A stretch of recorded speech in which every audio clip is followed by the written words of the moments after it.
नमस्कार, स्वागत आहे कार्यक्रम टॅरोवाणीमध्ये। मी केतना सेठ सांगणार आहे आपल्याला साप्ताहिक भविष्य वाढदिवसाची माहिती व पॉझिटिव्ह टिप्स। नेहमीप्रमाणे सुरुवात करूया राशी मेष पासून।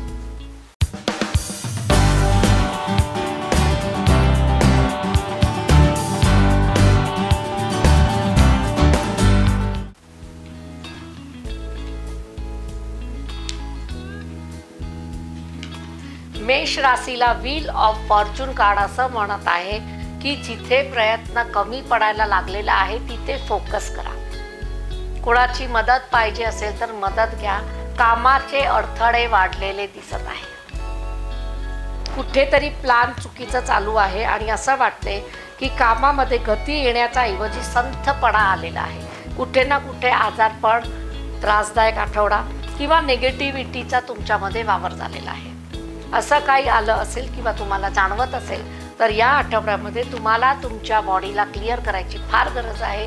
मेडिटेशन करा किंवा काही धार्मिक ग्रंथ वाचन चालू करा, तर त्याच्यामध्ये तुम्हाला जे काही डिले विल इम्प्रूव्ह नेसेसरी काम म्हणतात ते हळूहळू सुरळीत होणार आहे। दुसरी गोष्ट, गरोदर स्त्रियांना थोडासा काळजीचा आठवडा आहे। या आठवड्यामध्ये तुम्हाला त्रास होऊ शकतो, थोडासा डिलिव्हरीला प्रॉब्लेम येऊ शकतो किंवा तुम्हाला धावपळमध्ये काही ना काही डिसिजन घ्यावे लागणार आहे। म्हणजे आपण स्वस्थ राहणं, आपलं बाळ स्वस्थ याची प्रेयर करणं आणि धडपड किंवा जास्त मोठं ओझं उचलू नका। मेष राशीला या सूचना आहे, या आठवड्यामध्ये त्याचं पालन केलं तर नुकसान होणार नाही आहे। वृषभ राशी,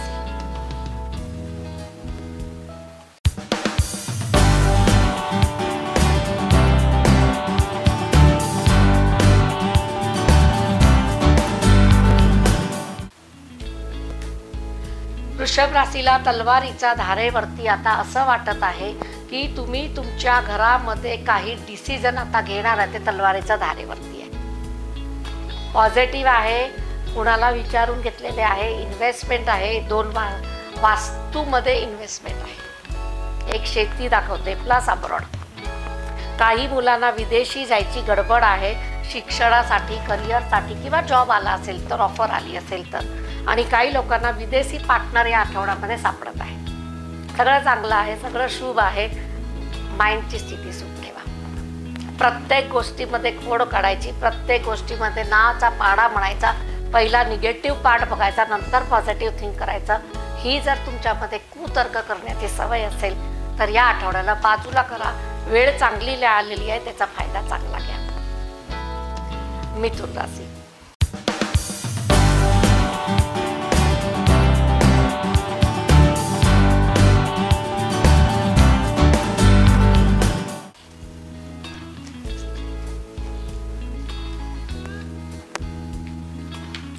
मिथुन राशीला संपत्तीवर्धक आठवडा आहे आणि असं दाखवते की एखाद्या पार्टनर बरोबर खूप मैत्री पुढे जाईल आणि अचानकच ब्रेक लागेल। म्हणजे तुम्ही कुणावर अति विश्वास, अति प्रेम, लगेच हळवे होऊन सगळं सांगून टाकता। ती जर सवय असेल तर बंद करा।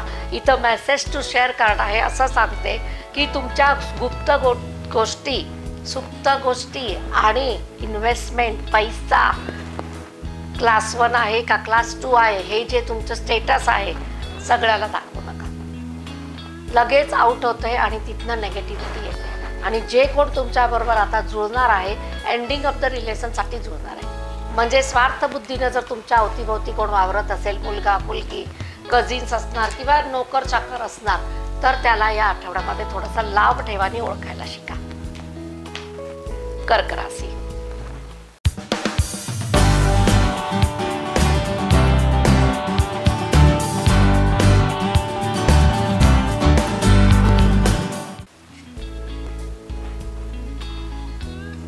कर्क राशीला ऑपरेशन टाळलेलं आहे असं दाखवत आहे। काही मजबुरीमध्ये काही काम अडकलेलं होतं, म्हणून जर काय शरीराची काही शस्त्रक्रिया तुम्ही टाळली असेल तर पुन्हा एकदा ते आजार वर डोकं काढणार आणि तिप्पटी त्रास होणार आणि ऑपरेशन पण मोठं होणार। म्हणजे तुम्हाला जर असं करायचं नसेल, त्रास करून घ्यायचा नसेल तर या आठवड्यामध्ये डॉक्टरला विचारून जे काय तुमची शस्त्रक्रिया थांबलेली आहे ती करून घ्या। दुसरी गोष्ट, सिझेरियन सारख्या घटना या आठवड्यात होणार आहे जर तुमच्या घरामध्ये कोण गरोदर आहे. तिसरी गोष्ट, जे वयोवृद्ध लोक आहेत त्यांना थोडंसं त्रास या आठवड्यात वेदरचा जाणवणार आहे. जे काय प्रखर वेदर आहे किंवा अतिशय थंड आहे, अतिशय गढूळ वातावरण आहे, त्याचा त्रास त्यांना सर्दी, खोकला, व्हायरल इन्फेक्शन होणार आहे. तर या आठवड्यामध्ये घरामध्ये सगळ्यांनीच आजारपण येणार नाही याची काळजी घ्यायची आहे. सिंह राशी.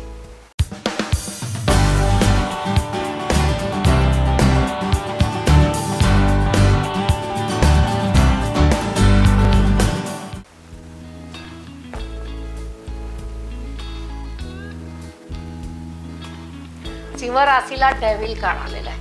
आता हे डेव्हिल कार्ड त्याच्यासाठी आहे आणि मून कार्ड पण आलेलं आहे. अरे रे रे, तिन्ही कार्ड तुम्हाला एखाद्या व्यक्तीने फसवणूक करण्याचा आलेला आहे. एक इमोशनवर फसवणूक आहे, एक फायनान्शियल फसवणूक आहे आणि एक फसवणूक अशी दाखवते की जे तुम्हाला अपेक्षित नव्हती, तुमचं आत कुठे रिलेशन होतं. आणि मॅजिशियन कार्ड असं दाखवते की कोर्ट कचेऱ्या मागे लागेल. या आठवड्यामध्ये थोडंसं स्वतःला ओळखा, स्वतःबरोबर राहणाऱ्या व्यक्तीला ओळखा. डेव्हिल कार्ड आहे. कुठं ना कुठं तुम्हाला कोर्ट कचेरीचा सामना करावाच लागणार आहे. म्हणजे असे काय काम करत असाल तर, एरवी नाही. आणि एरवी असेल तर नवरा बायकोमध्ये थोडंसं भांडण जास्त होणार आहे.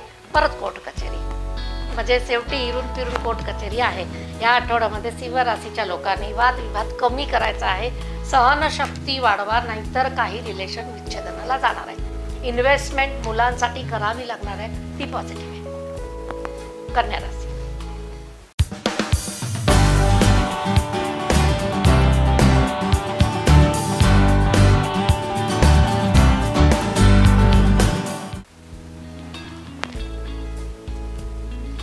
कन्या राशीला असं दाखवते की जे काय स्वप्न बघितलेलं गाडीसाठी, वाहनसाठी, तर ते अचानक ब्रेक करावं लागणार आहे. समजा तुम्ही नवीन वाहन घेतलंच तर त्याला ॲक्सिडेंटचा मोठा योग आहे. त्यामुळे या आठवड्यामध्ये वाहन खरेदी करू नका. इन्व्हेस्टमेंट करायची असेल तर त्या कंपनीच्या शेअर्समध्ये तुम्ही करू शकता. परंतु इथं तुम्हाला आता वाहन दुर्घटना दाखवते. हे वाहन दुर्घटनाचं कार्ड आहे. हे कार्ड आहे ते वाहन किंवा घर बदलीचं आहे. दोन्ही असं दाखवते की लांबचा प्रवास धोक्याचा आहे. त्यामुळे तुम्हाला थोडंसं या आठवड्यामध्ये स्वतःच्या वरती आणि लक्ष केंद्रित करायचं आहे की कुठे मला त्रास होणार नाही आणि माझी चुकीची इन्व्हेस्टमेंट होणार नाही. महत्त्वाचं म्हणजे तुमची गाडी नवीन असेल, 2 व्हीलर किंवा 4 व्हीलर, रिक्षा असेल, टेम्पो असेल, अनओळखी व्यक्तीच्या हातामध्ये द्यायचा नाही आहे. रात्रीचा प्रवास करायचा नाही आहे. तुला राशी.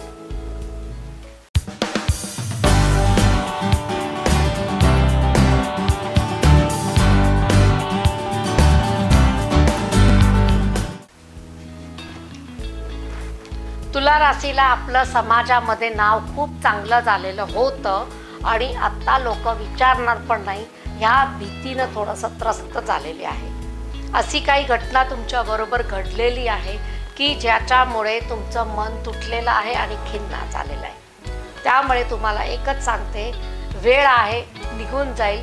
वेळ आली तशी निघून पण जाईल. या आठवड्यापासून नवीन सुरुवात, नवीन लोकांची मैत्री, नवीन कामाची सुरुवात करायची. पाठीमागचा इतिहास जे झाला त्याला विसरून जावा, कारण विसरण्याच्या पलीकडे काही रस्ता पण नाही आहे. तुमच्या घरामध्ये काही लोकांना सर्जरी अचानक येणार आहे, दाताची, डोळ्याची आणि डोक्याची. तर तुम्हाला असे काही जाणवत असेल सिम्पटम्स फॅमिलीमध्ये, तर तुम्हाला थोडंसं सजाग राहण्याची इच्छा होणार आणि सजाग राहिला तर चांगलं होणार. वाहन चालवताना दुरुस्ती पण निघेल. पावसाळा लागलेला आहे, तुम्हाला वाहन दुरुस्त करूनच निघायचं आहे. हेल्मेट कंपल्सरी आहे. वृश्चिक राशी.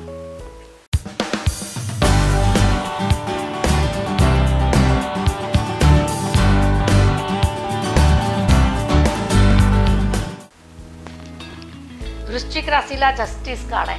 तुम्हाला तुमचं जुनं येणं वसूल होणार आहे. काही ना काही तत्व तुम्हाला त्रास देत होते, तुमच्या पैशावरती नजर ठेवून होते आणि तुमचे पैसे गहाळ केलेले, तर तुम्हाला त्यांच्याकडनं थोडीशी कारवाई करून पैसे येताना दिसत आहे. आणि काही लोकांच्या घरामध्ये चक्क असं दाखवते की विदेशी मुद्रा तुमच्या घरात येणार आहे. असा काही बिझनेस असेल, काही लोकांच्याकडनं येणं असेल, काही इन्व्हेस्टमेंट असेल किंवा ऑफर असेल आणि ऑर्डर तर आहे, असं जे काय घटना आहे त्या लोकांना विदेशी इन्कम, कामामध्ये प्लॅनिंग केलं तर सक्सेस आणि रिलेशनशिपमध्ये थोडंसं खट्टेपिट्टेपणा या आठवड्यात राहणार आहे. स्त्रियांचे थोडे नखरे वाढणार आहे, पुरुषांनी सहन करायची वेळ आहे. धनु राशी.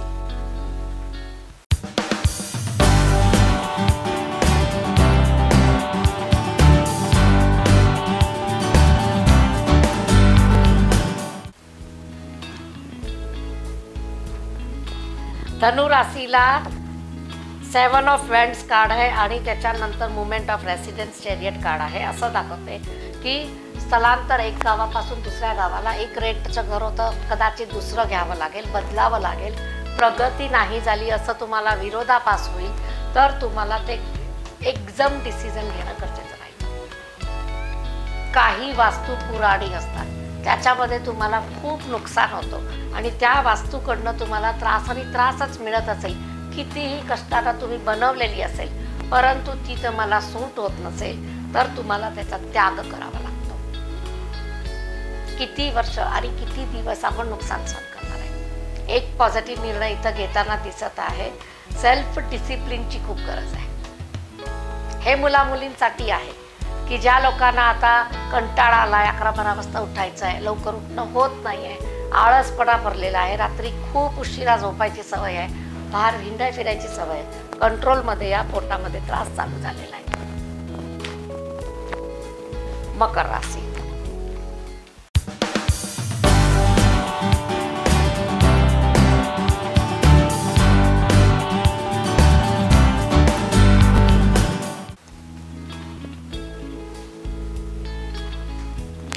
मकर राशीला ऑफर्स येणार आहे, पैशाची जोडणी होणार आहे आणि स्वतःला सेलिब्रेशन पार्टीकडे नेताना दिसत आहे. ही चांगली गोष्ट आहे, कारण असं वाटतं की तुम्हाला तुमच्या कामाचा मोबदला रुपीजच्या मार्फत येणार आहे, पैशाच्या धनाच्या स्वरूपात येणार आहे. म्हणजे तुम्हाला अपेक्षित धन खर्च करायची वेळ आली आहे किंवा इन्व्हेस्टमेंट केलेली असेल तर त्याचा प्रॉफिट घेता येणार आहे. आता अप अँड डाऊन खूप मोठं चालू आहे, परंतु जर पॉझिटिव्ह केलं असेल तर फायदा झालेला दिसत आहे. दुसरी गोष्ट, जे लोक तुमचा फायदा घेतात, तुमच्याकडनं फुकट काम करून घेतात आणि म्हणतात की तुम्हाला हे करणं गरजेचं आहे, हे केलं नाही तर तुम्ही पुढे जाऊ शकत नाही, त्यांच्याबरोबर रिलेशन ब्रेकअप होणार आहे. कारण तुम्हाला आता तेवढी नॉलेज येणार आहे की तुमच्यामध्ये केवढी कॅपॅसिटी आहे, तुम्ही काय करू शकता, तर तुम्ही कुणाच्या बंधनात अडकत नाही.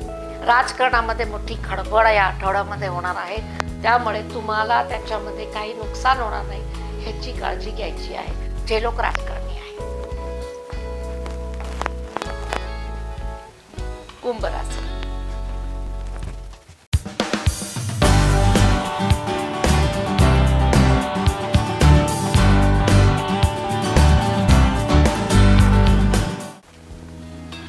कुंभ राशीला बँकेचे व्यवहार बिघडलेले दिसत आहे. असं दाखवते काही तुम्हाला बँकेकडनं हप्ता वसुली किंवा कर्ज वसूल किंवा तुमचे काही शुल्लक रक्कम राहिलेली असेल आणि देण्यामध्ये विलंब करत असेल तर थोडासा त्रास तिथं होताना दिसत आहे. मग कर्मचारी बरोबर भांडण होणे, आर्ग्युमेंट्स होणे, काही असं काय सोशल मीडिया नेटवर्कवरती तुम्हाला थोडंसं त्रास होण्याची शक्यता आहे. या आठवड्यामध्ये सूर्य उपासना गरजेची राहील, केलीच पाहिजे, तर तुम्हाला कुठं ना कुठं बदनामीचा जो योग झाला आहे त्याला आपण थोडंसं तीव्रता कमी करू शकतो. हजबंड वाईफचं लग्न अचानकच ठरेल, तारखा निघेल आणि अचानक म्हणणार की आम्हाला जगायचं नाहीये किंवा आम्हाला त्याच्याबरोबर पुढे जायचं नाहीये. मेंटली पीस असेल, त्या दोघांचं काउन्सिलिंग झालं असेल, त्याच वेळी लग्न ठरवा. आत्ता लग्न करायचं अगोदर काउन्सिलिंग फार गरजेचं आहे, कारण कुठली जबाबदारी घ्यायची ही माहीतच नाहीये. नुसतं घर बदलणं म्हणून लग्न नाहीये. या आठवड्यामध्ये तसा घटना कुंभ राशीच्या बरोबर होऊ शकतात. थोडंसं त्याच्यावरती प्रकाश करा. मीन राशी.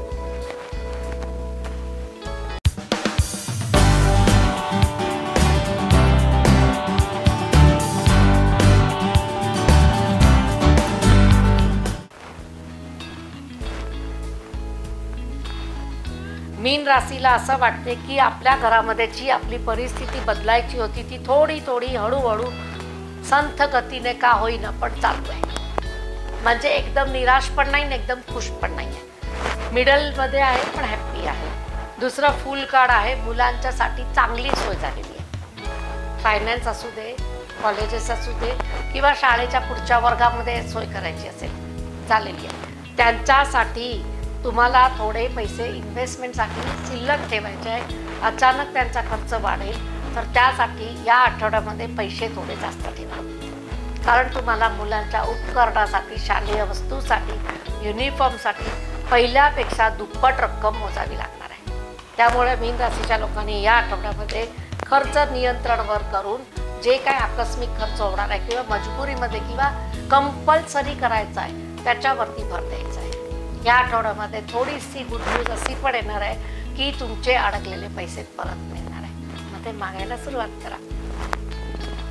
हे होतं 12 राशीचं भविष्य. तर या आठवड्यामध्ये ज्यांचा वाढदिवस आहे त्यांना शुभेच्छा, खूप खूप शुभेच्छा. आणि त्यांना वर्ष कसं जाणार आठवड्यापासून ते बघूया. पहिला तर त्यांनी त्यांच्या घरामध्ये आई वडिलांचं रिस्पेक्ट करायची सुरुवात करायची आहे. इथं जसं तसं वाटेल ते बोलून चालणार नाही आहे. जेव्हा मिळेल तेव्हा, वेळ मिळेल तेव्हा तुम्ही त्यांचा अपमान जर करत असाल तर तुम्हाला तिथं थांबायचं आहे. या आठवड्यामध्ये असं दाखवलं जात आहे की तुमचा जर वाढदिवस असेल आणि तुम्ही खूप पॉवरफुल व्यक्ती बनायची इच्छा असेल तर तुम्हाला तुमच्या घरामध्ये वर्तन, वाणी आणि विवेक 3V वरती काम करायचं आहे. आणि ते जर तुमच्यामध्ये आलं तर तुमच्या पॉझिटिव्ह व्हायब्रेशनमध्ये बदल होणार आहे. दुसरी गोष्ट, पैशाची कमतरता वर्षभरामध्ये राहील. थोडासा ग्राफ अप अँड डाऊन राहील. मनी रिस्ट्रिक्शन कार्ड आहे, खर्चावरती नियंत्रण गरजेचं राहील. एक्झाममध्ये अव्वल नंबर येऊ शकता. पॉझिटिव्ह आहे, मेहनत जास्त, रिझल्ट पॉझिटिव्ह आणि टक्केवारी पण जास्त येणार. ज्यांची जशी एक्झाम, वर्षभराची तयारी, पूर्ण तयारी करा. कोर्ट कचेरीच्या कामामध्ये यश आहे आणि वकिलाकडनं तुमची फसवणूक होणार नाही ह्याच्यावरती पण नजर ठेवायची आहे. खूप टप्प्याला, लास्ट स्टेजला आलेला केस तुमचा अचानक बदलू पण शकतो. त्यामुळे तुम्हाला पूर्णतः सजाग होऊन त्याच्यावरती डिस्कशन करायचं आहे. हनुमान चालीसा, रामरक्षा स्तोत्र आपल्या वाढदिवसाच्या दिवसापासून 12ही महिने करायचं आहे. तडजोड करण्यापेक्षा देवाच्या शरणाला गेला तर देव तुम्हाला तडजोड करायला लावतच नाही. एकदा त्याच्यावरती तुमची समस्या सोपवून देवा आणि त्यांच्यानंतर बघा की तुम्हाला ती समस्या कशी हल होते. पण श्रद्धा पाहिजे. आता बघूया आपण पॉझिटिव्ह टिप्स. तर आता जे पौर्णिमा येणार आहे तर आपल्याला पौर्णिमेचे काय उपाय करतो आपण? वटपौर्णिमा करतो, नवऱ्यासाठी करतो की आपल्या घरामध्ये सुख शांती समृद्धी राहू दे आणि आपल्या नवऱ्याचं आयुष्य वाढू दे. पण खाली हे प्रक्रिया करून नवऱ्याचं आयुष्य वाढतं का? सकाळी भांडण, दुपारी दोरा बांधायचा आणि तिसऱ्या दिवशी परत भांडण, हे जर प्रक्रिया तुमच्या घरामध्ये दिनचर्चामध्ये असेल तर तुमच्या घरामध्ये कुठलेही सण तुम्ही जर साजरे केला, कुठलीही विधी पूर्णतः केला, त्याचा रिझल्ट प्राप्त होत नाही. आणि पहिली गोष्ट, हे सण यायच्या अगोदर तुमच्या घराची स्थिती, तुमच्या दोघांच्या हजबंड वाईफची मनाची स्थिती जर पॉझिटिव्ह असेल, प्रेमळ असेल, एकामेकाला रिस्पेक्ट देत असणार तरच ती पौर्णिमा तुमची साजरी होते. नैवेद्य दाखवा, जे काय क्रिया करायची करा, जे पारंपरिक रूल्स आहेत त्याला फोडायचे नाही आहे. परंतु सोचमध्ये जर नेगेटिव्ह असेल आणि नुसतं परिक्रमा केल्या, नवीन साडी घालून, त्याचा काही उपयोग नाही आहे. हे कडू आहे पण सत्य आहे. किती जोडप्यांना मी बघितलेलं आहे, इतके पूजापाठ करतात, इतकं देवदेव करतात, एकत्रच मंदिरला जातात आणि डिवोर्सपर्यंत त्यांची चर्चा आहे. तर ते कुठं चुकतात? लोकांना दाखवायसाठी त्यांनी प्रेम दाखवतात, आतमध्ये खोकला शून्य आहे. मग हे जर आपल्या फॅमिलीमध्ये असेल, आपल्या रिलेशनमध्ये असेल, आपली पुढची पिढीला जर संस्कार द्यायचे असेल तर आपला हजबंड वाईफचे रिलेशन पहिला मोड करा. पौर्णिमा दरवेळी येते, दर महिन्याला एक पौर्णिमा येते.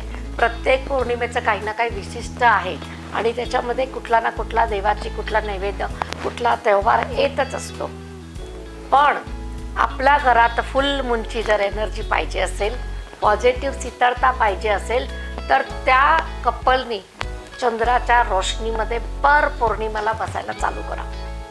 जिथं वेळ मिळेल थोडंसं चंद्राची रोशनीमध्ये कपलनी बसायला सुरुवात करा. तिथं बसून चंद्राला बघून ओम नमः शिवाय, ओम चंद्राय नमः, किंवा तुम्हाला आवडता देवाचं नाव घेऊन पण ओम नमः शिवाय जास्तीत जास्त पॉझिटिव्ह आहे, कारण ते चंद्र महादेवाच्या ह्याच्यावरतीच बसलेला आहे. त्यामुळं तुमचे रिलेशन चांगले होणार. दूधमध्ये पोहे, साखर, वेलदोडा हे सगळं घालून दूध पोहे प्रत्येक पौर्णिमेला तुम्ही खायला सुरुवात करा. गुरुच्या चरणी पौर्णिमेच्या दिवशी जवळ असेल, मंदिरचे पुजारी जवळ असेल तर त्यांना शिधा भरा. त्याच्यामध्ये दूध, साखर, तूप आणि वेलची अवश्य द्या. तर त्याच्यामुळे तुमच्या आयुष्यामध्ये पण गोडवा येतो. शिवलिंगवरती अभिषेक पण दूध, साखर, पंचामृतनं करा, एलचीच्या दुधानं करा, केसरच्या दुधानं करा, तर त्यावेळी पण तुम्हाला पॉझिटिव्ह रिलेशन मिळतात. पौर्णिमेचा दिवस असा असतो की ज्यामुळे मूल आपल्या धरतीच्या जवळ जास्त असल्यामुळं त्याची एनर्जीची फ्रिक्वेन्सी आपल्याकडे येण्याची जास्त असते. पण तुम्ही जेव्हा रिसिव्हिंग असणार तेव्हा काळे कपडे त्या दिवशी घालायचे नाही. जास्त साज शृंगार त्या दिवशी करायचा नाही. आपली स्किन, आपलं जे काय ओरा आहे त्याला टोटली क्लिअर ठेवायचा. एकदम साधा आणि सिंपल, निर्मळ, स्वच्छ white colour, light colour, pink colour असे कपडे घाला की ज्याच्यामुळे एनर्जी आली तर आपल्या बॉडीमध्ये परावर्तित होऊ दे. काळ्या कपड्यामध्ये ती रिफ्लेक्टला जाते. मग तुमच्या घरामध्ये जेव्हा असे सण साजरे होणार असेल तर मुलींना पण पहिला हे संस्कार द्या. पण संस्कार द्यायच्या अगोदर जर तिनं म्हटलं की तुमच्या दोघांचं तर पटत नाही, 24 तास भांडता आणि वटपौर्णिमा करता, तर हे तुम्हाला लज्जास्पद होणार. कोणालाही होऊ शकते, कारण मुलाकडनं असं टोमणे ऐकायची आपल्याला सवय नाही आहे. म्हणून वास्तूमध्ये मुलींना लग्न करायचा अगोदर, मुलांना लग्न करण्याचा अगोदर काय त्यांची जबाबदारी आहे हे काउन्सिलिंग गरजेचं आहे. घर बदलून नुसतं एका घरातनं दुसऱ्या घरातनं 2-5 लाख, 20-25 लाख, 1 कोटीचा धुमाडा करून एका घरातनं दुसऱ्या घरात परिवर्तन केलं तर त्याला लग्न म्हणत नाही. तिथं जाऊन मुलगी 4 दिवसात, 8 दिवसात, 4 महिन्यात परत जर आली, सगळं शून्य. आणि पहिली जबाबदारी मुलगीचीच आहे, कारण मुलगीच लग्न करून जाते, मुलगा कधी लग्न करून जात नाही, तो आणतो. मग मुलगीला सहनशक्ती जेव्हा वाढेल तेव्हा ती घरामध्ये स्थिर होणार. हे कर्तव्य आई वडिलांचं आणि फॅमिलीचं आहे. पैशानं सगळं विकत घेता येत नाही, खुशी विकत घेता येते का? बघा, सगळं येते तुम्हाला पैशानं विकत घेता, परंतु खुशी, झोप आणि भूक तिन्ही वस्तू घेता येत नाही. तुमच्याकडे 1 कोटीचा पलंग असेल, सोन्याचा पलंग असेल, पण झोप कुठून आणणार? तुम्हाला 56 भोग समोर ठेवलेले आहे, खूप स्वादिष्ट व्यंजन तुमच्या समोर आहे आणि तुम्हाला डायबिटीज आहे, खाऊ शकणार? आजार आहे, कॉन्स्टिपेशन आहे, पचणार नाही, खाऊ शकणार? तसंच खुशीचं आहे. सोर्स खूप आहे, माध्यम खूप आहे, माणसं खूप आहे. कुणाकडनं खुशी घ्यायची आणि पचवायची हे आपल्यावर आहे. द्यायला पण तसंच बघा की कोण पात्र आहे आपली खुशीचा. सगळीकडे खुशी वाटत फिरू नका. मग या आठवड्यापासून मुलींना आणि मुलांना शिक्षण द्या. थोडंसं समाजामध्ये कसं वावरायचं, सण कसे साजरे करायचे, काय विधिविधान आहे हे जर आईनी समजावून सांगितलं तर पुढची पिढी चांगली तयार होणार. नाहीतर हल्लीच्या पिढीला देव दर्शन, पूजा, उपासना, मंत्र जपकडे कल नाही आहे. मी असे पण आता मुलं बघितलेली आहे की ज्यांना स्पिरिच्युअल पॉवरकडे आता ओढ झालेली आहे. त्या लोकांना युनिवर्समधनं काय मिळवू शकतो हे कळायला लागलेलं आहे.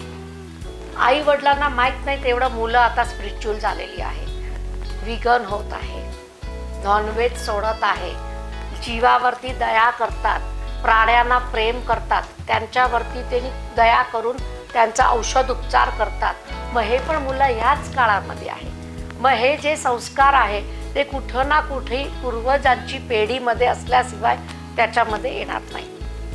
मग आपण पण आपल्या पिढीला जर तयार करायची असेल आपल्या मुलींच्या पोरांना तयार करायचं असेल तर हे संस्कार देणे खूप गरजेचं आहे। कार्यक्रमामध्ये मला विविध उपाय, विविध क्षेत्रावरती बोलायचं किंवा विविध समस्यावरती मला प्रकाश टाकायला मिळतो आणि त्यामुळे काही लोकांच्या घरामध्ये खुशी पण आलेली आहे आणि ते लोक सांगतात की आमच्यामध्ये एवढं थिंकिंग पॅटर्न बदलल्यामुळं परत परिवर्तन आहे। डिवोर्स केलेले कपल परत घरामध्ये एकत्र नांदत आहे, आता मुलं बाळासकट आहे। तर थोडंसं विचारामध्ये परिवर्तन करा। पौर्णिमेच्या दिवशी चंद्रामध्ये पूर्ण फॅमिलीनी प्रकाश घ्यायला बसा। एक पाणीचा ग्लास घ्या स्वतः, त्याच्यामध्ये 2 वेलदोडे टाका पावडरच्या स्वरूपातनं, चंद्राची रोशनी त्याच्यामध्ये पडू द्या, त्याच्या समोर बसा, बरोबर त्या ग्लासमध्ये चंद्र दिसतो का नाही बघा आणि त्या अँगलला सेट करा, तिथे बसा, जप करा आणि 10 मिनिटानंतर ते पाणी घोट घोट घोट तुमच्या शरीरामध्ये जाऊ द्या। मग दुधाची खीर पण असू शकते, मसाला दूध पण असू शकतं, कसंही जसं तुम्हाला जमेल। हे प्रयोग करा आणि आपल्या घरामध्ये शांतता कशी येईल त्याच्यावरती विश्वास ठेवा। आपण केल्याशिवाय जग दिसणार नाही, त्याच्यावरती कर्तृत्वावर भर द्या। कार्यक्रम कसा वाटतो तुम्हाला लाईक, शेअर, कमेंट करा आणि कुठल्या टॉपिकवर प्रकाश पाहिजे असेल तर तुम्ही मला जसं मेसेज करता कंटिन्यू चालू आहे तसं परत करा, मी प्रकाश टाकेन। आणि काही रिलेशनशिपचं काउन्सिलिंग करायचं असेल लग्नाचा अगोदर मुलींचं तर तुम्ही अपॉइंटमेंट घेऊन मला भेटू शकता, कारण जी जबाबदारी त्यांना घ्यायची आहे त्याची माहिती जर नसेल तर भांडणाशिवाय काय उरलं होणार पण नाही आहे। तर प्रतीक्षा करा केतन सेठची कार्यक्रम टॅरो वाणीमध्ये। नमस्कार।